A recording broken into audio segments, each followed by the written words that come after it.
Demain, je viens parler avec un promoteur, je lui explique ce que j'ai fait, qu'on a vendu pour quasiment 300 millions d'euros de biens immobiliers sur les 3 dernières années. Le gars te dit OK. J'entends ce que tu me dis, tu vois.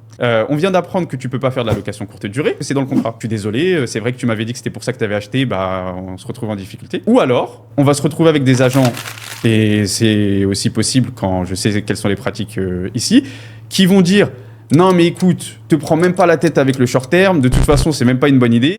Je sais que c'est ce que tu voulais faire de base, mais si tu vas sur la longue durée, au moins tu connais la somme que tu vas percevoir chaque année, donc tu seras tranquille sur les mensualités. Bienvenue dans ce nouvel épisode de mon podcast. Aujourd'hui, j'accueille un invité très particulier. J'accueille Yacine de Muslim Immobilier. Et je suis très content de t'avoir, Yacine. Je vais te laisser te présenter. Assalamu alaikum. Alaykoum salam wa rahmatullah. Comment tu vas déjà? Ça va, alhamdoulilah. Super. Un peu fatigué, mais ça va. Ouais, on a essayé de s'organiser un épisode assez rapidement. Tu m'as dit tout de suite, let's go, bismillah, on y va. Bien sûr, on refait jamais une invitation. Magnifique. Bah, je vais te laisser te présenter, Yacine. Dis-moi un peu, explique-nous un peu ce que tu fais et voilà un peu ton parcours jusqu'à ici, quoi.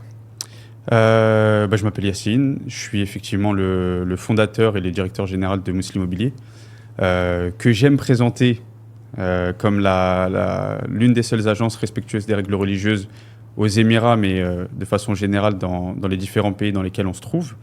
Donc Muslim Immobilier, c'est une boîte qui négocie directement auprès des promoteurs immobiliers des facilités de paiement, permettant aux clients de pouvoir acheter des biens immobiliers sans passer par la case crédit avec intérêt usuraire. Donc ce projet-là, il part du postulat qui est assez simple et à la fois tellement réel qu'il est difficile aujourd'hui pour le musulman de pouvoir faire l'acquisition d'un bien de façon licite.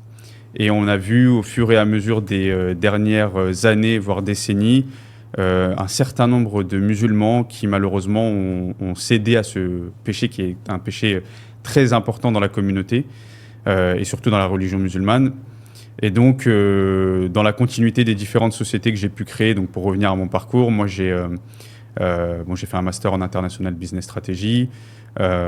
J'ai créé 3 boîtes jusqu'à présent avec Muslim Immobilier compris. La première boîte avait vocation à aider les gens à s'installer en terre d'islam à l'époque, en 2018 je crois. J'en parlais à l'époque dans ma ville. Et les gens me disaient, mais qui veut partir de France? Je pense que cette anecdote... c'est qui veut rester. Ouais, aujourd'hui. Mais en 2018, les gens n'étaient pas très hijra encore. Même, oui, c'est ça que j'allais dire.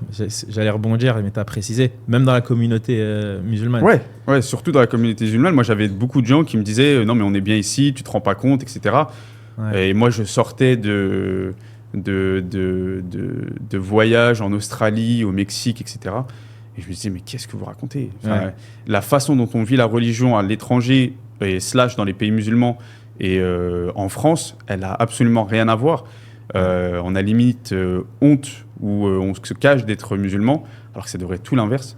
Même dans des pays non musulmans, si tu comparais à la France à l'époque, c'était déjà à l'époque encore. Rien à voir. C'est encore pire. Rien à voir. L'Australie, pour prendre cet exemple-là, je me souviens d'une anecdote où je dis est-ce que je peux aller prier? On me regarde comme un pestiféré parce que, en gros, je pose la question qu'est-ce que tu racontes? Va prier et je comprends même pas ta question. C'est drôle ce que tu me dis. Mais donc du coup, effectivement, donc c'est parti de là, cette volonté d'apporter des solutions aux problématiques de la communauté. Ensuite, j'ai créé un site / appli pour permettre aux gens de faire la Umrah sans agence. Okay. Donc ça, c'était en 2019, après l'annonce de l'Arabie Saoudite comme quoi on pouvait avoir un visa en ligne. Et donc pareil, c'est une activité qui a super bien marché. Après, il y a eu le Covid, donc on a développé l'appli. Et là, on le voit aujourd'hui, il y a quand même beaucoup de gens qui partent sans agence. Donc on voit encore que dans la trend de la communauté, c'est quelque chose qui allait devenir un besoin. Alhamdoulilah, c'est quelque chose qu'on avait plus ou moins anticipé en regardant un peu ce qui se passait. Et ensuite, il est arrivé l'idée de Muslim Immobilier dans le cadre d'un projet aussi personnel d'immigration en terre musulmane, puisque j'ai fait ma hijra en 2020. Quel pays? Ici aux Émirats. Ici aux Émirats, oui. Donc je suis venu m'installer ici dans le cadre d'un job en tant que business developer pour une agence immobilière. Donc du coup, au départ, j'ai commencé comme ça. Donc moi, je ne vendais pas d'immobilier, j'avais juste la mission d'aider l'agence à se développer. Et puis, en fait, en parlant justement des facilités de paiement dans mon entourage, c'est là où on m'a expliqué que c'était une bonne idée sur le principe, mais que les contrats comportaient des clauses qui n'étaient pas religieusement permises. Et donc là, comme je l'explique dans la série que j'ai essayé de sortir, on en parlera plus tard. Ouais. Comme je l'explique dans la série qu'on a sortie sur YouTube, au départ, je me pose pas vraiment la question de savoir est-ce qu'il y a un truc à faire ou pas, parce que je bosse pour ce mec-là. Mais au bout d'un mois, sachant qu'on avait un accord, je devais venir, et si ça se passait bien, il me gardait. À la fin du mois, il me dit que ça s'est bien passé, mais qu'il me garde pas, parce qu'il va y avoir le Ramadan et que ça va être un peu mort pour lui et que ça va lui faire me payer pour rien. Donc voilà. Et donc c'est comme ça que ça démarre. Aussi bêtement que ça, parce que je me dis, ok, mais moi je vois qu'il y a quelque chose à faire sur la question de riba. Et après, mon dernier sujet est la zakat, que j'aimerais aussi aider la communauté pour ce sujet-là, parce qu'il y a un vrai sujet sur la zakat. Il y a très peu de personnes aujourd'hui dans la communauté musulmane qui payent leur zakat, alors qu'on parle d'un pilier de l'islam, en fait. Exactement. Donc ça fait partie du dernier sujet, mais qui arrivera, j'espère, un peu plus tard dans ma carrière entrepreneuriale, parce que déjà c'est en rapport avec quelque chose où je ne vais pas vouloir faire de l'argent. Là, aujourd'hui, j'accepte de me faire payer parce qu'il faut bien que je nourrisse ma famille. Mais si j'arrive à gagner suffisamment d'argent avec mes projets actuels, l'idée du projet de la zakat, c'est vraiment quelque chose d'humanitaire où je vais essayer de faire le pont entre les gens qui doivent la payer et les gens qui sont dans la liste des personnes qui peuvent la recevoir. Et l'idée, c'est quoi? C'est déjà d'expliquer aux personnes qui doivent la payer, comment la payer, combien la payer, de quand, enfin toutes ces règles-là. Il va y avoir tout un travail d'éducation à faire, parce que c'est vrai que sur ce sujet-là, il y a beaucoup de méconnaissances sur le sujet. Et puis aussi très peu de choses qui sont mises en place pour faciliter le paiement. Si tu prends l'exemple de l'Angleterre, il y a des organismes qui sont agrémentés par les banques pour pouvoir prélever la zakat directement. Donc on est en retard là-dessus de façon assez significative. C'est une aparté, mais pour dire qu'aujourd'hui, il y a quand même un certain nombre de sujets dans la communauté qui ne sont pas traités. Et donc, c'est comme ça, en fait, que je suis arrivé à créer Mousseline Immobilier, parce que je trouvais qu'effectivement, comme je l'ai dit en préambule, acheter un bien immobilier sans passer par la case crédit avec intérêt usuraire, c'était quasiment de l'ordre de l'impossible. Et aujourd'hui, on est 4 ans plus tard, et j'estime, wallahu a'lam, qu'on a réussi à apporter une solution. On ne dit pas qu'on permet à tout le monde d'être propriétaire, parce que je me suis fait aussi reprendre dans certaines de mes conférences dans les différents pays dans lesquels on en a fait, où il y a des mamans qui me disent oui, d'accord, mais vous le dites, moi aujourd'hui, payer mon bien sur 5, 6, 7, même 10 ans, ça ne me permet pas d'acheter un bien. Et ce à quoi moi je réponds, ok. Est-ce que Allah Azza wa Jal t'a donné suffisamment de subsistance pour te loger, déjà? Et effectivement, la personne ne vit pas dehors. Et donc, sois déjà reconnaissante de ça. Tu vois, ça peut déjà commencer par être une première étape qui te permettrait d'avoir peut-être plus de subsistance ou autre. Mais si effectivement, dès le départ, tu te dis, moi, je suis locataire, la loose, tu vois, c'est pas normal, il y a des gens qui ont acheté leur maison et tout. Il est évident que là, tu t'ouvres pas toutes les possibilités de baraka pour que Allah augmente ton risque, tu vois. Mais donc, je rebondis rapidement sur ça. Que toi, tu penses, parce que finalement, on a aussi, moi, à un moment donné, quand j'étais en France, je le voyais pas énormément, mais maintenant que je suis ici, je me rends compte à quel point, et ça reste une super chose d'être propriétaire, mais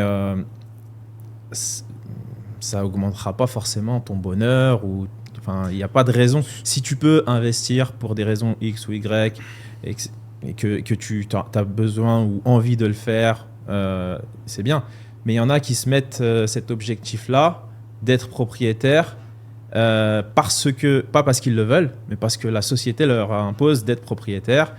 Et donc, en France, en l'occurrence, passer par des crédits. Et donc, moi, j'ai deux théories là-dessus. La première, c'est que effectivement, la société les pousse à le devenir, alors que ça n'a pas beaucoup de sens d'un point de vue financier en plus, parce que les gens vont te dire ça me permet d'économiser les loyers qui sortent. Tout à fait d'accord. Mais techniquement, c'est pas intéressant d'acheter son propre bien. D'un point de vue financier, j'entends. Et j'ai une autre théorie, qui est peut-être pas forcément partagée par tout le monde, mais j'ai l'impression que, en plus de la société, tu as un peu aussi cette pression des familles issues de l'immigration qui vont avoir tendance à transférer sur leurs enfants cette volonté de réussite que eux n'ont pas pu avoir parce qu'ils sont arrivés dans certaines conditions en France, etc. Et donc, en fait, inconsciemment, l'enfant issu d'une famille qui vient d'un autre pays va avoir tendance à se dire, regarde, tu vois, tu es parti dans des HLM, tu as travaillé dans des postes qui étaient très compliqués, et regarde, moi j'ai fait des études, et moi j'ai pu acheter ma maison, et moi ceci, et moi cela. Et même, j'ai déjà entendu ça plusieurs fois. C'est symbole de réussite. Ouais. En fait. Et même, j'ai entendu ça plusieurs fois, des familles musulmanes issues de l'immigration qui poussent leurs enfants à acheter leur maison, en leur disant en gros, moi j'ai pas pu le faire, ne fais pas la même erreur que moi. Là, on est dans un concept, tu vois, quand même assez compliqué.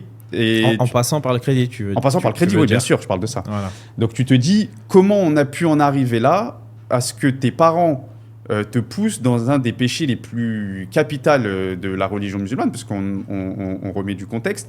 On parle du seul péché qu'Allah Azza wa Jal, duquel Allah Azza wa Jal dit dans le Coran que si on le commet, on enquiert la colère d'Allah Azza wa Jal et de son messager. Donc, c'est pas anodin. C'est un livre de 6200 quelque chose ayah, et c'est le seul péché dont il parle dans ces termes. Donc, c'est pas quelque chose qu'on peut prendre à la légère. Ouais. Et il y a des gens, c'est pour vraiment encore continuer de donner des exemples, il y a des gens où tu vas leur dire, est-ce que tu es prêt à aller faire un crédit à la banque? Ils vont te dire, bah ouais, il faut bien que je me loge. Mais tu leur dis, en gros, fais une baguette de jambon beurre. Mais qu'est-ce que tu racontes? Je vais jamais faire ça. Tu vois? Alors que d'un point de vue religieux, tu peux manger même tout fleuri-michon si tu veux. Ça changera absolument rien à la partie, tu vois, du péché qui est la riba. Donc c'est pour ça que c'est important, et on en parlera après dans les prochains points. Est-ce que tu as l'impression qu'en France, c'est quelque chose de beaucoup plus... Parce que maintenant, toi, tu travailles aussi dans beaucoup d'autres pays, tu connais, j'imagine, les communautés d'autres pays, et pas forcément les pays musulmans. Tu parlais de l'Angleterre juste avant. Est-ce que tu as l'impression qu'en France, c'est beaucoup plus le cas qu'ailleurs? Non, parce que riba, par exemple, en Angleterre, est très, très, très, très, très, très, très répandu. Ok. Et limite, je vais pas dire plus, mais limite, en gros, tu passes pour un alien, parce que j'ai aussi une boîte pour les anglophones. Tu passes pour un alien quand tu arrives avec une solution contre riba. On va te dire, mais on a déjà des solutions. Et en gros, riba, c'est pas un problème. Pourquoi tu cherches une solution à un problème qu'on n'a pas? Ok, ah ouais. Tu vois, donc on est dans un autre truc encore. D'accord. Donc non, c'est pas propre à la communauté francophone. Mais ouais, c'est un problème de la communauté musulmane dans son ensemble. Ouais. Donc, tu fais partie de ces... Peut-être même la première. En tout cas, moi, c'est la première société, agence immobilière dont j'ai entendu parler qui proposait des contrats sans riba à 100%. Donc, il y a un travail aussi d'éducation que tu as amené, puisqu'il y a eu essentiellement aussi beaucoup... C'est pas de la volonté de passer par le riba, mais beaucoup d'ignorance aussi, tu vois. J'ai beaucoup, moi, d'exemples autour de moi qui ne savaient pas que ce contrat, avec les pénalités de retard, constituait de la riba. Donc, est-ce que tu es conscient de ce travail éducatif également, ou en tout cas éducatif de ton agence, au-delà de l'aspect financier, business? J'en suis entièrement conscient, et c'est facilement mesurable. Je vais te dire comment. En gros, nous, quand on est arrivé, pour ramener les gens au premier jour de cette société, les promoteurs nous disaient « c'est impossible de toucher le contrat ». C'est-à-dire, ce que tu es en train de me demander, on ne va pas le faire parce que ce n'est pas possible de le faire. La DLD qui nous verrouille, etc. Donc, beaucoup d'allers-retours avec la DLD pour essayer d'obtenir justement l'enlèvement de ces clauses qui ne sont pas permises. Je précise, DLD, c'est le Dubai Land Department, Ouais. c'est eux qui régissent un peu les Exactement. achats-ventes à Dubaï, pour ceux qui ne savent pas. Et donc, en fait, des allers-retours avec la DLD pour essayer de comprendre où est-ce qu'on peut faire une différence pour obtenir ces fameux contrats qui nous permettent de les vendre licitement aux musulmans. Et donc, on commence avec un premier promoteur, un deuxième, puis un troisième et un quatrième. Et en fait, on est 3 ans et demi plus tard, je crois, maintenant. Et en fait, on se retrouve avec des promoteurs aujourd'hui. Donc, c'est là où tu vois qu'effectivement, on est conscient que ça a fait du bruit et que ça a tourné partout. On se retrouve avec des promoteurs qui, aujourd'hui, quand on arrive chez eux pour présenter la société et demander ce type de contrat, nous disent « Ah non, mais nous, on a déjà le contrat Sharia. Ok. C'est déjà quelque chose qu'on propose. » Et quand tu leur demandes de le voir, bah, c'est le nôtre. C'est celui qu'on a nous-mêmes proposé aux différents promoteurs, Ok. selon les différents scénarios possibles, qu'on a proposé aux différents promoteurs. Maintenant, Comment c'est- tu expliques ça? parce que, parce que je pense que intrinsèquement, en fait, le musulman, il a une vraie aversion pour ce qui n'est pas permis. Donc je pense qu'en fait, s'il peut ne pas le faire, et ben, il va tout faire pour pas le faire. Mhm. Et je pense que les gens qui sont passés par d'autres structures en dehors de la nôtre, qui ont peut-être avaient déjà leurs automatismes, tu vois, ils avaient déjà leurs agents à Dubaï, donc ils voulaient pas forcément passer par une autre structure, etc. Et ben ils ont voulu faire ce travail d'essayer de respecter les règles religieuses à leur niveau. Et c'est d'ailleurs pour ça, entre guillemets, je mets des guillemets sur ce mot-là parce qu'il est un peu fort, mais c'est un peu pour ça aussi que j'en veux, entre guillemets, aux agents francophones, parce que j'aurais aimé qu'on ait un travail conjoint où en fait on dit tous la même chose et on va tous dans la même direction parce que ça nous aurait donné un certain poids. Aujourd'hui, quand on sait que la France est le 5e pays qui a investi le plus aux Émirats, je peux t'assurer que si tous les agents avaient joué leur rôle dans cette mission-là de faire en sorte que les contrats soient respectueux des règles religieuses, demain, si on avait eu d'autres soucis sur les contrats ou autres, on Ça aurait eu un plus de vrai force, pouvoir. Parce que là, quand tu arrives et que tu dis moi, je veux que tu changes les contrats, et que l'autre, il te dit, et ça m'est arrivé dans les débuts, ouais, mais regarde telle agence, t'as telle personne qui vend avec mes contrats et qui dit rien. Donc pourquoi toi, tu viens et tu me fais mal au crâne, tu vois? Ouais. Et alors, deux choses. Est-ce que les promoteurs, ils souhaitaient pas les proposer pour des... Bon, déjà, c'était une sécurité pour eux, hein, puisque finalement, avec des retards de paiement, vu que les plans de paiement, ici, on demande absolument aucune étude de solvabilité. Donc forcément, c'était également une sécurité pour les promoteurs. Mais est-ce que c'était... En fait, ma question, c'est pourquoi est-ce qu'ils l'ont facilement changé, ou peut-être pas facilement, tu Pas vas nous le facilement. dire. Et pourquoi aujourd'hui c'est plus facile pour vous d'aller voir des promoteurs et de leur dire écoutez, on aimerait travailler sous ces conditions-là, et quelles sont eux leurs conditions, s'il y en a. Comme je l'explique, pareil, tu vois, dans la série, c'est que la religion, c'est la religion et le business, c'est le business. Et quand tu comprends ça, même si c'est difficile au départ, parce que tu te dis naïvement, j'arrive dans un pays musulman, je viens avec des choses qui sont claires comme l'eau de roche, normalement, on va m'écouter. Et puis en fait, tu te rends compte que tu n'es pas écouté pour ce pourquoi tu penses être écouté. Mais quand tu dis qu'effectivement, tu as du business, que tu as des clients, que tu vas être capable de vendre rapidement beaucoup de biens, là, le discours il est beaucoup plus entendu de la part des promoteurs. Donc pour répondre à ta question dans l'ordre, la première, c'est est-ce que ça a été facile? Non. Qu'est-ce qui a fait qu'ils ont changé? Parce qu'il y avait des clients. Et là, aujourd'hui, on est sur un marché qui est ultra dynamique. Donc, je pense que si j'étais arrivé aujourd'hui, on ne m'aurait pas écouté. Ouais, ok. Mais moi, je suis arrivé post-Covid, donc avec un marché qui doit se relancer, dans lequel il faut trouver des clients, etc. Donc, peut-être avec un peu plus d'attention de la part des promoteurs. Donc, ça, c'est, je pense, un des points qui était important. Et puis après, à chaque fois qu'on disait qu'on avait des clients pour vendre, on vendait. Et donc, quand tu arrives aujourd'hui, 3 ans ou 4 ans plus tard, et que tu dis, bah, y a tel promoteur qui a accepté, et des grands noms de la promotion immobilière à Dubaï, tel promoteur, bah, le gars qui est peut-être un peu plus petit qu'eux, il peut pas dire, non, mais ok, eux, ils l'ont fait, moi, je le fais pas. Tu vois, c'est plus logique, tu vois. Là où moi, ça a été difficile d'arriver jusqu'en haut, avec des gros promoteurs comme Damac, etc., où je suis, je crois, encore aujourd'hui la seule agence à proposer Damac avec des contrats qui soient licites. Bah, aujourd'hui, c'est beaucoup plus facile parce que bah, quand tu arrives et tu poses la clause Sharia compliant de Damac, ok. Est-ce qu'il y a un risque pour eux en fait, c'est une question qui va être en deux temps. Est-ce qu'il y a un risque pour eux, et s'il y en a qui refusent, pourquoi ils refusent? Aujourd'hui, j'ai plus d'exemples de gens qui refusent. Okay. J'en ai plus. Et aussi parce que je suis moins dans cette démarche de développement de promoteurs. On a ceux avec lesquels on travaille qui nous ont fait confiance. Donc on préfère continuer avec eux. Ça nous permet de couvrir un certain nombre de besoins sur le marché. Donc on est assez à l'aise avec les promoteurs avec lesquels on bosse. Et est-ce qu'ils sont protégés? Oui, ils sont protégés. Il n'y a pas forcément de risque. La seule contrepartie, elle est sur le fait qu'ils n'ont plus l'argent des pénalités de retard. Ce qui, faut savoir, est une manne financière importante pour les promoteurs. Un peu comme les banques avec les agios, tu vois. Ouais. Donc ça reste quand même de l'argent. Mais à la fin, là où ils mettent le point important, c'est de faire la vente.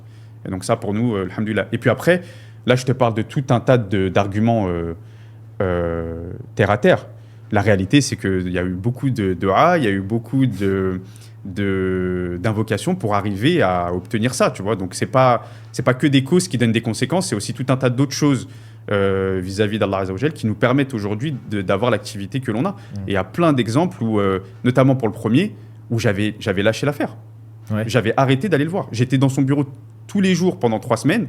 Je leur ai dit à un moment donné, faites-moi un bureau à moi, parce que là, je suis là tout le temps, tu vois. Et au moment où j'arrête, parce que je me dis, bon, c'est mort, tu vois, et je dis au client, bon, écoute, je suis désolé, je ne vais pas pouvoir. Ils ne veulent pas écouter. Un soir, qui sort de nulle part, le gars m'appelle, le CEO, il vient d'accepter. Tu vois, donc, il y a une part de travail, mais il y a aussi une part de qadar, tu vois, où en gros, Allah a décidé que ça devait se passer comme ça. Et tant mieux. Sachant qu'en face de toi, des promoteurs qui ne sont pas forcément des promoteurs musulmans. Oui. Donc, pour faire comprendre quelque chose Oui. à quelqu'un qui n'est pas de notre religion, pour quelque chose qui en plus, lui, n'a aucun intérêt, ça peut être assez compliqué aussi. Il a un intérêt de faire la vente. Il a un intérêt de faire la vente. Il ne faut pas le perdre de vue parce que ça reste quand même un intérêt important. Dans un marché aussi dynamique que celui qui est Dubaï. Qui ne l'était pas au départ. D'accord. C'est ça le truc. Sur ça. C'est qu'en fait, au départ, c'est pour ça que je dis que si je venais aujourd'hui, je pense qu'on ne m'écouterait pas. Il y a un timing incroyable en fait. Ok. On en revient au destin. Maktoub. Alhamdoulilah. Bon, ton agence, elle s'appelle Muslim Immobilier. Est-ce que aujourd'hui de s'appeler Muslim Immobilier, c'est un problème dans justement parce qu'en fait finalement t'es connoté, c'est connoté mais très clairement musulman. Est-ce que tu as des clients qui ne sont que des clients musulmans? Tu travailles uniquement avec la communauté musulmane ou alors c'est pas du tout le cas et peut-être qu'il y a même des non-musulmans qui souhaitent passer par des contrats shari'i.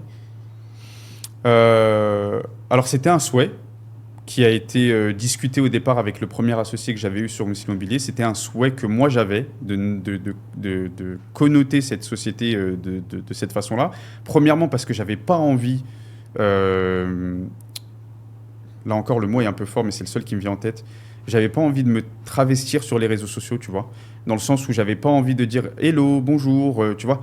Je suis musulman, ça me dérange pas de l'être, donc moi j'ai envie que si une personne me contacte, d'être à l'aise à lui dire salam alaikum, tu vois, ou tu vois, j'ai pas envie de me dire que c'est à moi d'être mal à l'aise de passer le salam à quelqu'un. Ouais. Non, tu viens, c'est mes règles. Si demain j'ai un rendez-vous avec un client, si je fais pas la bise, il faut le respecter, tu vois.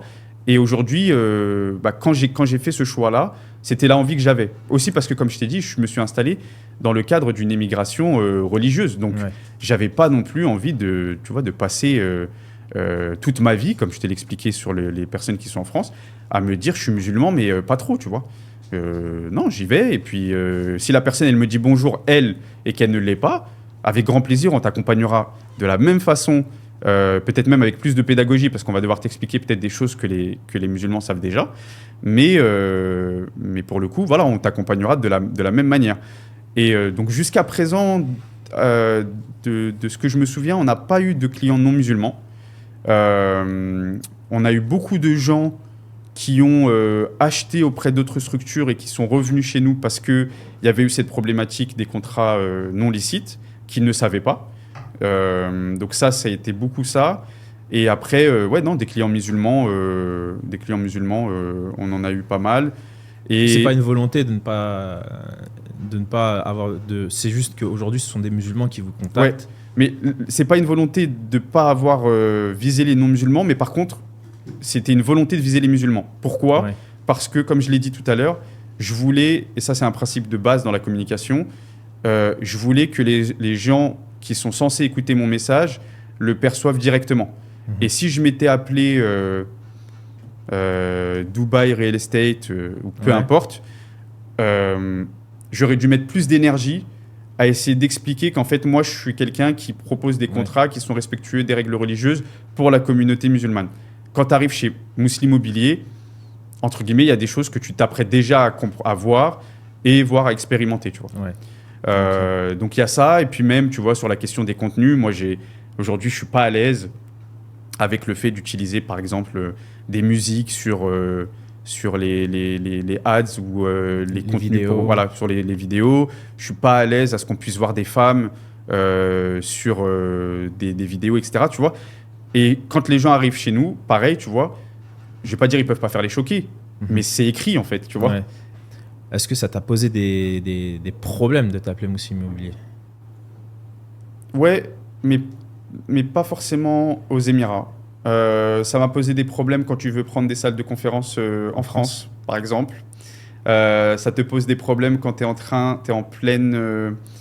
plein processus de visa dans un autre pays, même musulman, et qui a eu un historique avec les frères musulmans, par exemple, où en fait ils font le rapprochement et ils se disent, Tu parles de l'Égypte? entre autres. Ouais. Donc ça fait partie des problèmes qu'on peut avoir. Donc comme quoi, c'est pas forcément que dans les pays non musulmans. Non. Il y a des épreuves partout, même dans les pays Ouais, musulmans. Quoi. mais parce qu'on arrive dans ce temps-là, on arrive dans cette époque-là où je pense que la parole qui dit la fin du temps n'arrivera pas tant que il ne sera pas pour le musulman aussi difficile de pratiquer sa religion que de tenir une braise ardente dans sa main. Je pense qu'on y arrive, prochainement. Mais là où je peux te dire que j'ai eu des problèmes ici, c'est qu'on n'était pas prêt à entendre mon message. Pourquoi je te dis ça? Parce que tu as beaucoup de gens qui gagnaient leur vie avec ces contrats pas permis et qui peut-être ont tout lâché en France pour venir tenter l'aventure aux Émirats. Et en fait, il faut une sacrée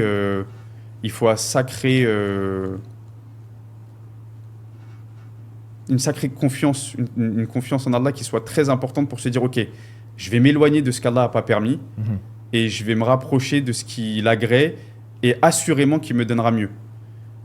Et plutôt du coup que d'avoir eu cette posture-là, j'ai eu énormément de gens qui m'ont détruit chez les promoteurs, tu vois. T'as eu des discussions chez les promoteurs, carrément? Ouais, chez les promoteurs. J'ai des gens j'ai plein de gens en tête, mais j'ai des gens qui sont allés chez les promoteurs pour lui dire arrêtez de changer les contrats pour ce mec, parce qu'en gros, il va vous... Ah, donc d'autres agences, tu veux dire? C'est ça, c'était parce que c'était ma question. Les musulmanes, hein. Ouais. Moi, j'en veux... Enfin, il n'y a pas une question de vouloir ou pas vouloir, mais en gros, les clients... pour beaucoup, effectivement, ils étaient ignorants de ça. Et c'est un tort. C'est-à-dire que moi, je ne veux pas mettre la responsabilité que sur des agents immobiliers, tu vois. C'est un tort de se dire qu'en tant que personne qui souhaite investir, et c'est comme pour tout dans la religion, tu ne veux pas connaître les règles de l'investissement en islam, faire une offre, pas de problème, tu as le droit, mais n'investis pas. Ouais. À partir du moment où tu ouvres cette porte-là de l'investissement dans ta vie, alors... Il te devient obligatoire soit de revenir auprès des personnes qui sont compétentes ou alors de faire le travail nécessaire pour comprendre et apprendre l'ensemble des éléments qui te seront utiles pour pouvoir avancer dans ce projet-là. Mais un des problèmes qu'il y a eu, c'est que par exemple, j'ai une personne que j'ai en tête qui se présentait comme étant une experte en finance islamique et qui avait vendu aux gens depuis 2017. D'accord ? Donc la fille vendait aux gens depuis 2017 avec ce statut-là d'experte en finance islamique. Donc là, tu peux te dire, les clients, ils sont allés chez elle, entre guillemets, apaisés parce que... ils ont fait confiance. Voilà, ils ont fait confiance et ils auraient pu, entre guillemets, avoir raison de le faire. Sauf que il s'est avéré que la personne experte en finance islamique, c'était un titre qui était beaucoup trop gros pour elle.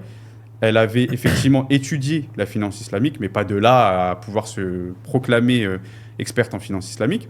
Et on s'est retrouvé avec des gens, mais c'est une histoire vraie qui me fait mal au cœur, avec des gens qui nous ont contactés début 2021 et encore jusqu'à aujourd'hui, qui ont acheté avec cette personne-là et qui ont dû perdre leurs biens, il faut bien écouter ça, perdre leurs biens parce qu'ils ont acheté avec un contrat ribaoui qui leur a fait prendre sur les épaules des pénalités de retard qui étaient parfois supérieures aux échéances qu'ils avaient. C'est-à-dire qu'il faut comprendre que déjà, l'échéance, elle est de 1 500 €. Va dire à une famille française, belge, peu importe, en gros, bah, écoute, mon coco, le mois prochain, parce que tu as été en retard à un moment donné, tu dois payer 3 200 € ou 3 500 €. Ah, bah si tu ne les payes pas, au bout du deuxième ou troisième paiement, on va entamer les démarches pour que tu sois exproprié. La responsabilité de la personne, elle est énorme. Ouais. Elle est énorme. Et pour rebondir là-dessus, parce que j'ai entendu et j'ai discuté, moi, avec des agents à Dubaï pour essayer de leur faire entendre que ce n'était pas permis. Et moi, ce qu'on me dit, c'est le promoteur qui propose le contrat. Très bien. Dans ce cas-là, si on part de ce principe-là, revenons au texte qui interdit la riba. Qui sont donc les personnes qui sont concernées par l'interdiction?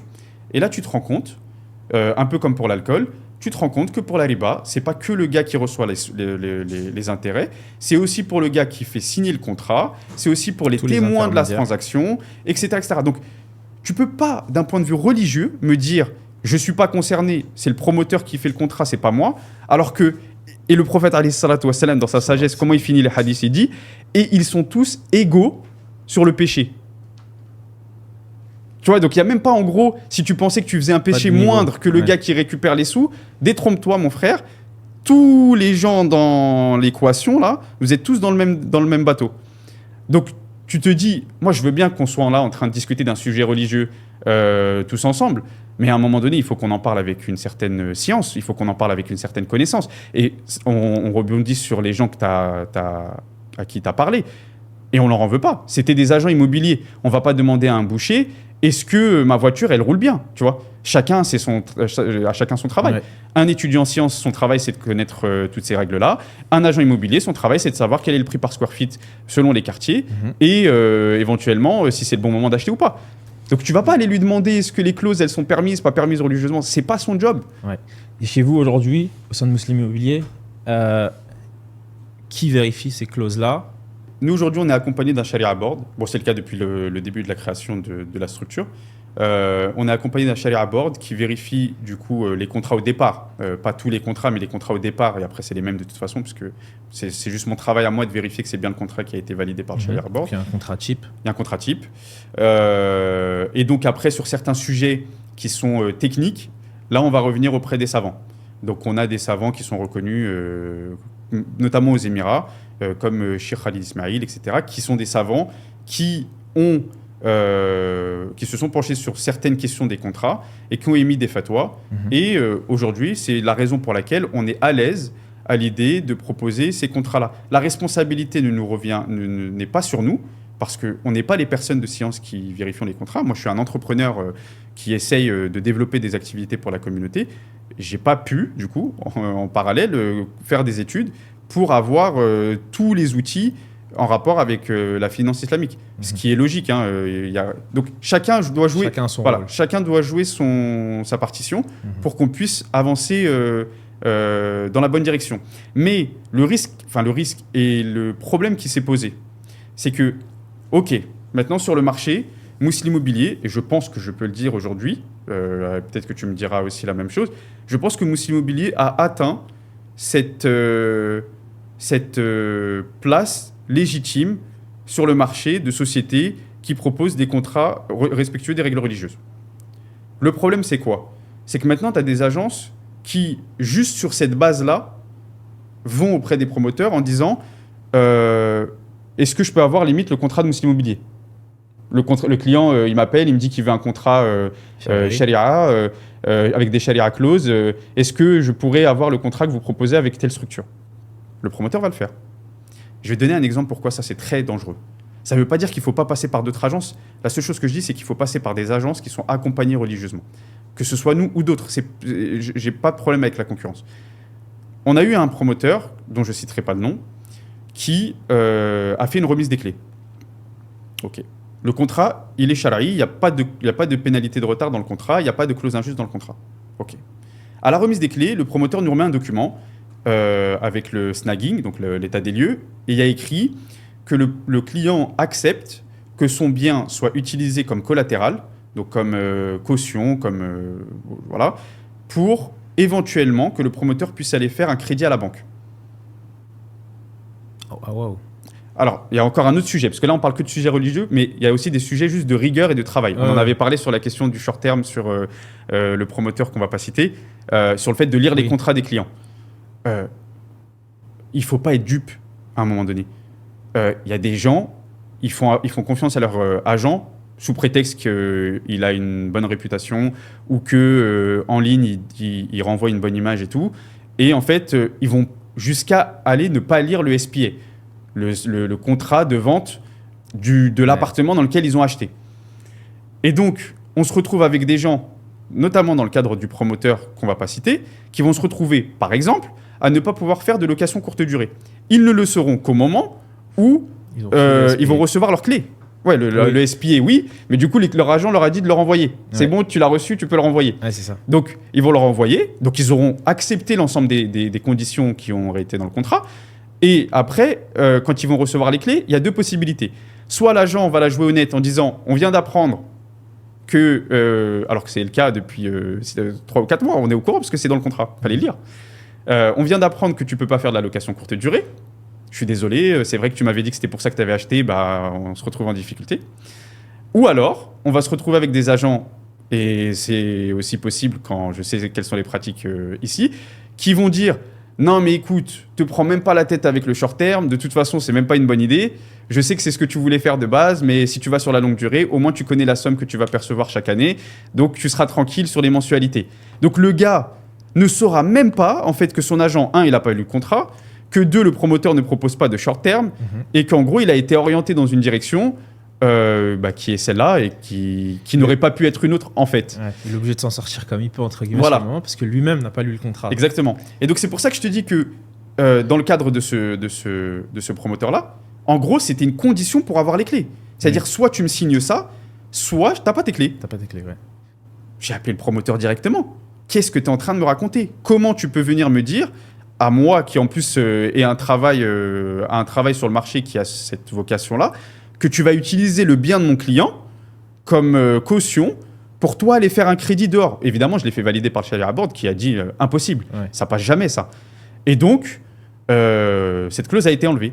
Mais si tu pars sur une agence qui dit « faites comme Mousseline Immobilier », tu crois vraiment que le promoteur va appeler les autres agences là, qui ont dit « faites comme Mousseline Immobilier » et leur dire « attention, ils sont revenus nous voir, ils nous ont dit que la clause 7, elle n'est pas bonne, il faut l'enlever, donc on va vous renvoyer les documents ». Jamais de la vie. Jamais de la vie. Ouais, c'est vrai. Donc c'est vrai que ça c'est une bonne chose, c'est-à-dire que vous faites vraiment attention à tout. On ne parle pas que de la riba, mais à tous les… Des clauses injustes ou des clauses qui ne sont pas permises religieusement. Ouais. C'est-à-dire que, et même au-delà de ça, c'est-à-dire que le promoteur, aujourd'hui, il a le droit de dire pendant le plan de paiement, il a le droit d'imposer qu'il ne veut pas faire de short terme, ou en tout cas que le propriétaire ne peut pas faire de short terme. Ça, c'est… Et je vais même donner une règle qui va plus loin que ça, et ça, on n'en a pas parlé. Mais j'ai eu l'occasion de m'asseoir avec le PDG du promoteur en question, qui me dit en fait que tous les biens résidentiels, tous sans exception, de base par la loi, ne sont pas autorisés à faire du short terme. Donc, je te laisse imaginer maintenant le séisme que ça pourrait causer à Dubaï. Si demain, la loi venait être régulée… Contractuellement, pour ceux qui sont en plan de paiement, on précise. Non. Qu'aujourd'hui, il existe des permis pour ça. Donc, c'est légal. Pour la location court terme sur des biens résidentiels. Ok. En tout cas, lui, ce qu'il dit, et c'est une info que je donne, c'est que par définition, un bien résidentiel ne peut pas être loué en short terme. Après, peut-être que tu peux obtenir des permis, des dérogations. C'est très régulé. Voilà. Mais sur le principe, c'est ça. Donc, comme on en avait parlé au départ, on se disait, pourquoi ce promoteur nous annonce que 2 ans plus tard que c'est pas permis de faire du short terme dans ses biens? Lui, il répond, en fait, je ne vais pas vous expliquer quelque chose qui est déjà de base. De base, un bien résidentiel, vous n'avez pas le droit de… Et si je prends l'exemple de Panthéon, là, je peux citer le promoteur. Si je prends l'exemple de Panthéon, le short terme, il n'est pas permis dans le contrat. Oui. Pendant le plan de paiement. Non, tout court. Je l'ai la clause avec moi. Oui, enfin, en fait, si tu veux, pour t'expliquer, parce que du coup, j'ai un peu étudié le truc. Vas-y. C'est-à-dire que le promoteur ne peut imposer des clauses que s'il y a un accord avec un plan de paiement. Ok. Et si demain je suis propriétaire à 100%, le promoteur il a absolument plus rien à me dire. Je fais ce que je veux de l'appartement en respectant les règles de la communauté, donc du building management. La raison principale pour laquelle ils mettent cette clause-là, après il y a peut-être d'autres raisons, c'est parce que ça leur donne un pouvoir, eux, de pouvoir exploiter le short terme et de proposer ce service-là aux propriétaires. Ok. La raison pour laquelle je dis ça, c'est qu'une des raisons qu'il donne le promoteur, c'est de dire en fait les biens ne sont pas faits pour. Il te dit en fait au niveau de la puissance d'électricité, de l'aération, des portes qui sont utilisées, etc., c'est pas fait pour de l'exploitation intensive, c'est fait pour de l'exploitation résidentielle. En fait, j'ai mis cette poignée de porte qui va être utilisée de façon gentle par le propriétaire, mais pas par quelqu'un qui arrive tous les jours de façon différente, etc. Donc après, bon, c'est son explication, elle vaut ce qu'elle vaut.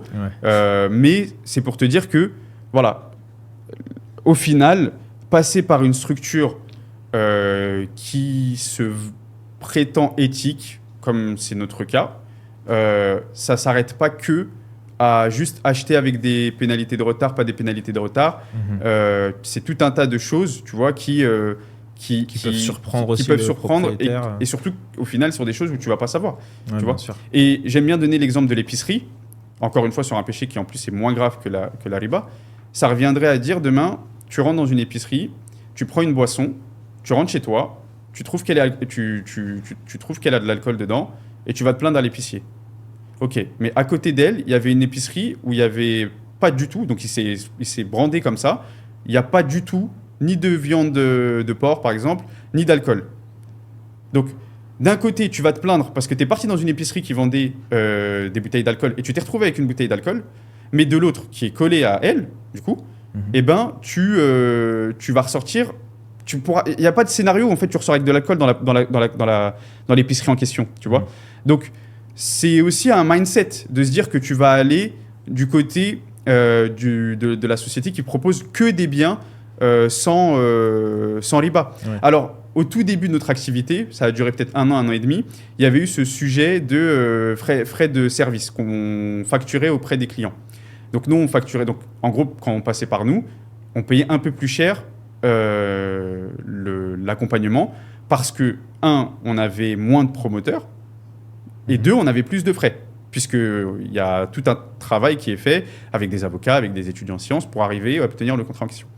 Donc, là encore, ça répond à ta question de est-ce que c'est dur de travailler avec la communauté ?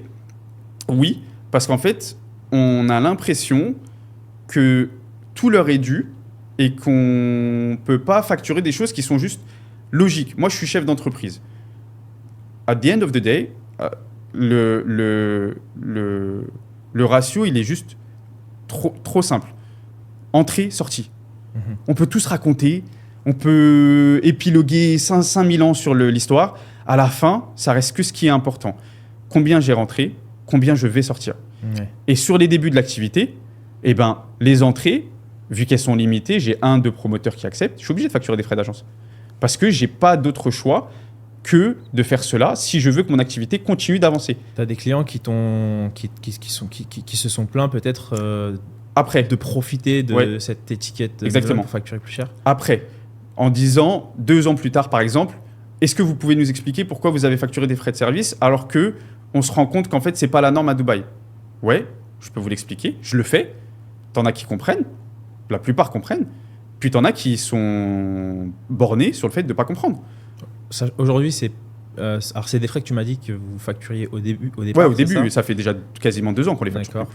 Mais au début, on était dans l'obligation de les facturer. C'est même pas une volonté, c'était une obligation de les facturer pour que la société continue d'exister et qu'on puisse continuer sur le marché d'avoir une présence qui puisse nous permettre de nous développer et d'arriver à ce qu'on a aujourd'hui. C'est-à-dire une société pérenne qui ne fait pas des cagnottes litchi pour essayer de rester en vie, tu vois. Non, mais on en rigole, mais c'est une réalité. C'est-à-dire qu'en fait, les gens qui ont utilisé nos services, après coup, je te dis, ça correspond à 10% des gens qui ont acheté avec nous. Mais ça reste quand même un constat qui est important de montrer. C'est qu'il y a des gens qui ont acheté avec nous, qui étaient fiers d'acheter avec nous, qui ont payé des frais de service. Je te donne un exemple concret que j'ai en tête. Le gars était prêt à aller porter plainte à la DLD et tout. Il a acheté avec moi un bien à 730 000 dirhams à JVC, un one bed. Ok ? 730 000 dirhams, un one bed à JVC, il y a 2 ans et demi. En étant totalement serein dans sa tête sur le fait que le contrat respectait les règles religieuses. Il arrive 1 an et demi plus tard, là où le projet s'est beaucoup plus développé et donc quasiment tout le monde le propose. Tu vois des pubs d'autres agences acheter sans riba et tout. Et il te dit, comment vous avez osé me faire ça ? J'ai pas de quoi payer le lait pour ma fille. Mais Harry, t'as acheté un bien 730 000 dirhams avec moi, il vaut plus d'1 million de dirhams aujourd'hui. Ouais. Le vrai problème, c'est les frais d'agence que tu m'as payés. Ouais, je vois. À quel point c'est difficile, hors promoteur, même avec des partenaires, etc., de se dire, on va travailler. Par exemple, moi, je prends un risque, je m'en fous totalement. Moi, je prends un risque de t'accueillir sur la chaîne, entre guillemets, tu sais très bien pourquoi. Parce que moi, je travaille avec tous les promoteurs, tous les agents immobiliers. tu vois. Et les agents immobiliers, ce que tu vas dire aujourd'hui sur cette chaîne-là, ça va pas forcément leur plaire, tu vois. Alors attends, moi je vais remettre du contexte. Et je pense que c'est important de le faire parce que, enfin pas du contexte, mais je vais surtout essayer de remettre du sens là où il y en a. Je vais répondre à ta question sur est-ce que c'est difficile pour moi de ne pas être invité ou autre. Ce qu'il faut comprendre, premièrement, c'est que moi je le cherche. C'est-à-dire que moi je n'ai pas vocation à être invité, à être montré. Ça ne m'intéresse pas. Toi, personnellement. Ouais, moi, Yacine. Donc, je peux comprendre que pour d'autres, ce soit difficile parce qu'ils n'ont peut-être pas les leviers que je peux avoir, tant en termes de communication que de réseau et tout. Donc, je peux comprendre que pour eux, ça puisse être difficile. Maintenant, sur la question de est-ce que c'est difficile d'être qui je suis, de faire ce que je fais dans le temps dans lequel on est? La réponse est oui. Et en fait, moi, ce que j'aimerais dire à ces gens-là, qui, même des agents musulmans que tu n'as pas cités, qui vont peut-être te dire que tu as fait une erreur en m'invitant. N'oublions pas pourquoi on est là. Je pense que c'est quand même important, à un moment donné, de se rappeler la priorité des priorités. Quel est notre but dans ce bas monde? Et même si... parce que j'ai eu beaucoup de fois des gens qui m'ont dit « Tu utilises la religion pour ton business. » Non, j'utilise pas ma religion pour le business. Les gens ont dissocié la religion et les affaires. Les gens l'ont fait. Ouais. Mais il n'y a pas de business sans religion. Ça n'existe pas. On a des règles pour toute chose dans notre vie. On a des règles sur comment on doit faire nos ablutions. On a des règles sur comment on mange. On a des règles sur comment on dort. Donc tout un tas de choses nous ont été rapportées pour qu'on puisse suivre un chemin. D'accord? Ce qu'on appelle plus communément la sunna. Et c'est valable pour les transactions, c'est valable pour le business, c'est valable pour tout ça. Et donc, aujourd'hui, de dire que j'utilise la religion pour vendre mon produit, c'est totalement faux. J'ai plein d'exemples qui peuvent le prouver. Mais c'est surtout la question que tu dois te poser, c'est est-ce que aujourd'hui, si mon discours te dérange, parce qu'à la fin, je viens qu'avec une vérité. Moi, je ne viens pas avec un truc où je dis ouais, regarde, celle-ci, elle a un carré plongeant, il est horrible. C'est pas ça le sujet de la discussion là aujourd'hui. Le sujet de la discussion, c'est de dire ça et ça, c'est pas permis. Si ce discours-là te dérange, alors fais une introspection et demande-toi pourquoi il te dérange. Et n'essaye pas de transférer auprès de l'autre personne les mots MAUX, les mots que tu n'arrives pas à gérer. Parce qu'en fait, c'est ça le sujet. Ouais. Tu vois ? Et moi, aujourd'hui, je suis assez fier et assez reconnaissant aussi de savoir que quand des gens arrivent autour de mon cercle, qu'ils comprennent ce message-là en se disant « Ok, c'est vrai que de prime abord, peut-être tu peux paraître froid, peut-être tu peux paraître dur, peut-être tu peux paraître X, Y, Z, mais... En fait, est-ce qu'aujourd'hui, on a envie d'un papier cadeau de la religion? En fait, je suis reconnaissant vis-à-vis d'Allah d'avoir cette clairvoyance sur la religion et je serai jamais condescendant vis-à-vis des autres de ne pas le voir comme ça. Parce que tu as des gens, ils vont te dire « Mais c'est qui ce fou? C'est qui ce truc? C'est qui ce machin ?» Dès que tu commences à prendre cette porte-là, tu te mets dans la position de la personne qui pourrait tomber dans ce péché plus tard. Tu vois? Parce qu'il y a deux causes qui peuvent mener à la perte de la guidée. La première, c'est de se moquer de quelqu'un qui ne l'est pas. C'est de dire en gros, mais regarde-moi, c'est égaré, nanana. Ok, bah, tu vas tomber dedans, t'inquiète pas, ça va arriver. Et deux, de ne pas être suffisamment reconnaissant, d'être guidé et de surtout ne pas se donner le mérite. Et ça, c'est important. De ne pas se dire, en fait, je suis guidé aujourd'hui par ma propre cause, parce que j'ai appris le Coran. Parce que j'ai fait des études. Non. Ouais. On a vu des gens qui connaissent le Coran, on a vu des gens qui ont étudié, on a vu plein de gens qui sont nés même à Mecca, etc. Allah, il les a pas guidés.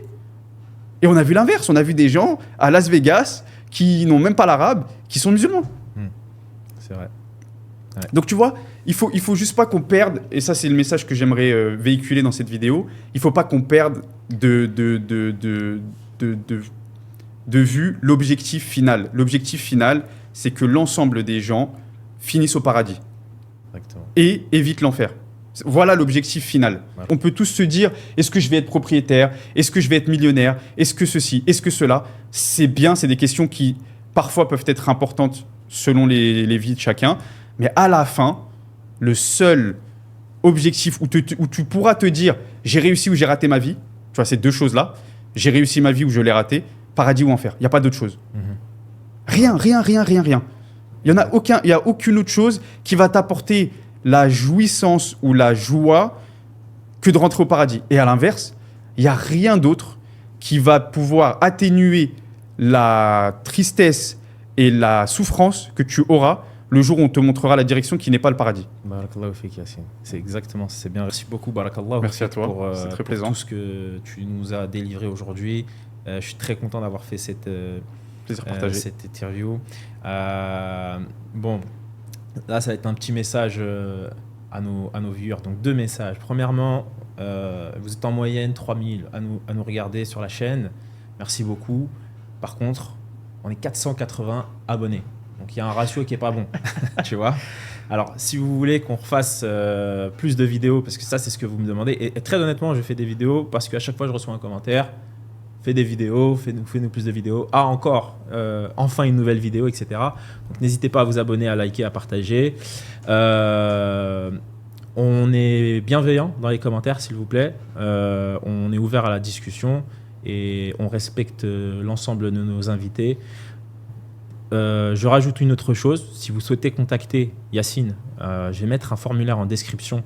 Vous allez pouvoir le contacter en nous laissant vos coordonnées dans ce formulaire-là et on lui fournira donc vos coordonnées. Merci d'avoir regardé cet épisode et à très bientôt, Inch'Allah.